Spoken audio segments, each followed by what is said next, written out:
Week 1 is over. For some teams, this was a great indication of how the rest of the year is going to go, but for most teams, it really doesn't tell us a lot. Let's look back at Week 1 last year. One of the worst offenses in the league, and the Saints put up 47 points. The Buccaneers destroyed an unprepared Commanders team who went on to go to the NFC Championship game, and the number one offense in the league last year, the Cincinnati Bengals, scored 10 points against the Patriots. Week 1 of this season was just as insane as last year and had the same unpredictability that we always see in opening week. And just like last year, I think it'll be crazy to look back at a few of these games when the season is over. Inevitably, some teams gave us false hope in Week 1, and some teams will turn their season around very quickly. In this video, we'll go through the most interesting games from Week 1 and try to predict what teams and storylines will stay consistent for the whole year and which ones won't. Let's start with probably the best game from the early window, Steelers versus Jets, with two offenses predicted to be in the bottom half of the NFL, having two of the best scoring outputs of the entire week. The Jets made serious improvement in their rushing attack, and I think this is something they can keep up for the rest of the year. The same thing goes for Justin Fields using his legs whenever the Steelers didn't have a spy on him. But the part that's more questionable is the Jets' passing attack, where Garrett Wilson accounted for almost half the yards and receptions on the team. As great as Wilson is, this is absolutely not sustainable, and Justin Fields is going to have to try finding other receivers when better defenses have better schemes for guys like Wilson. But overall, despite the loss, it was a promising week for the Jets. As for the Steelers, the passing attack was great, but the rushing attack was disappointing as predicted. And with the 40-year-old quarterback in Aaron Rodgers, even though he clearly still has a lot left in him, he's going to need some help from the run game. Defensively, I expect a Mike Tomlin-led defense to improve throughout the year.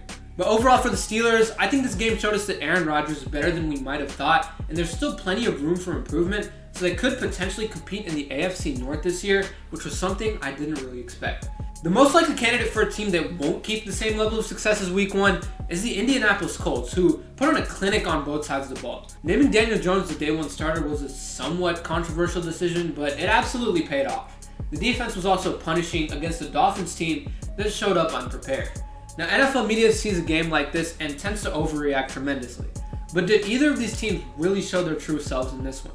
I still don't think Daniel Jones is a great quarterback. A career renaissance is obviously possible. We've seen early season games like this before by average quarterbacks. And if they can play at 70% of how they did on Sunday consistently, they really could make some noise, at least in the regular season. But honestly, I just don't see that happening. After all, this league is defined by how well teams play in close games. On any given day, a team can get hot against an unprepared team and blow them out, but that's not something you can do consistently. As for the Dolphins, this was honestly a really scary game. Just about everyone on offense was a no-show, and the defense looked even worse than last year. If the Dolphins were a team that had proved themselves in previous year and had a rough Week 1, I wouldn't be too stressed.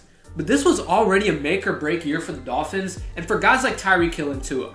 So starting off like this is the worst possible scenario, and I don't think saying that this team is in trouble this season is much of an overreaction.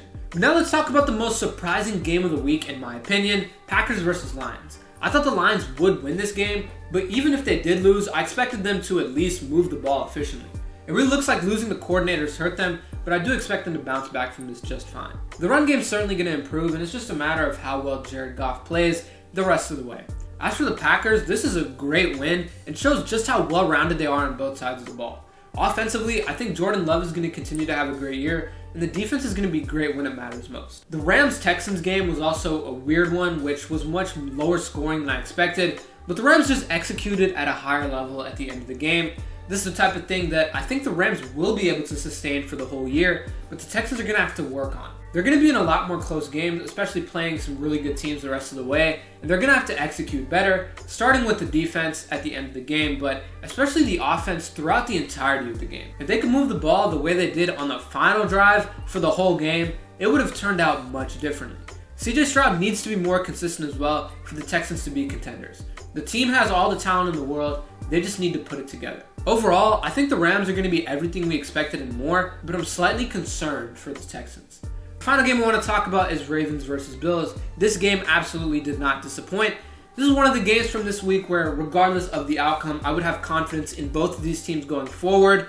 Both teams looked outstanding in just about every aspect, except for stopping the opposing quarterback when it mattered most.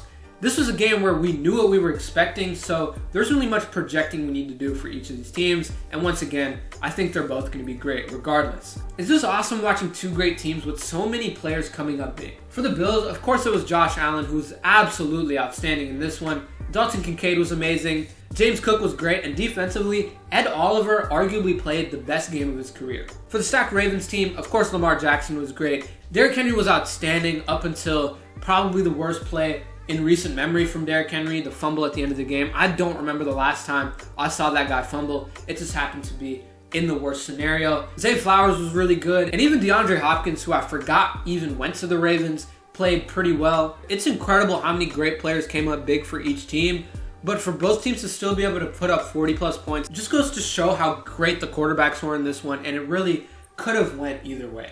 Briefly looking back at Thursday and Friday, the Cowboys showed potential, and the Eagles are still great, and the story of the whole weekend for me was a Friday night game in Brazil where the Chargers showed the world that this might be the year that we stop talking in what-ifs, and they might be able to make those hypothetical scenarios of winning into a reality. That's pretty much it for this video. We looked at the most notable games and storylines from the week and tried to predict which ones will be sustainable for the whole year, but there was a lot more unexpected developments that I could have talked about, like the Bengals only putting up 17 points, the Patriots struggling offensively, the Panthers looking like they lost all their momentum from the end of the year last year, Ashton Genty's underwhelming debut, Michael Penix throwing the ball 42 times in just his 5th career start, Emeka Egbuka's outstanding debut, the 49ers' gutsy win, Bo Nix's up and down game, Cam Ward's up and down debut, and so much more. But we'll have to save some of these narratives about these other teams for after week 2, so we have more of a sample size to go off of. I hope you all enjoyed. If you did, let me know in the comment section what you think. Hit the subscribe button for more videos like this throughout the entirety of the season. That's going to do it for this one,